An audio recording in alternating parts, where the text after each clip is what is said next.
అండి welcome back to my channel. ఈరోజు blog వచ్చేసి పూర్ణం భక్షాలు పూర్ణ కూడాలు ప్రతి పండగ చేసుకునే రెసిపీ అనమాట.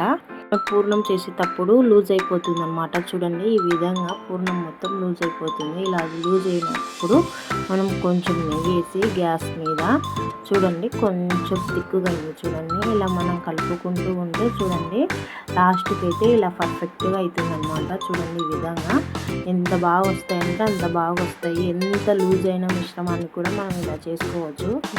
ఇంకొక టిప్ ఏంటంటే మనం కొంచెం శనగపిండిని బాగా దూరగా పచ్చివాసన పోయేంత దాకా వేపుకొని మన పూర్ణం మిశ్రమంలో వేసుకొని కలుపుకున్నామంటే బాగా గట్టిగా అవుతుంది. చూడండి ఎంత లూజుగా ఉండేది. ఇది చూడండి మా ఆయనకి ముద్ద భక్షాలు అంటేనే ఇష్టం అండి. సో అందుకనేసి నేను ఈ విధంగానే చేస్తాను. చూడండి పర్ఫెక్ట్గా అయితే మనకి కన్సిస్టెన్సీ వస్తుంది. ఈ విధంగా టిప్లను ట్రై చేయండి. కొంచెం నెయ్యి వేసి బాగా. Thank you.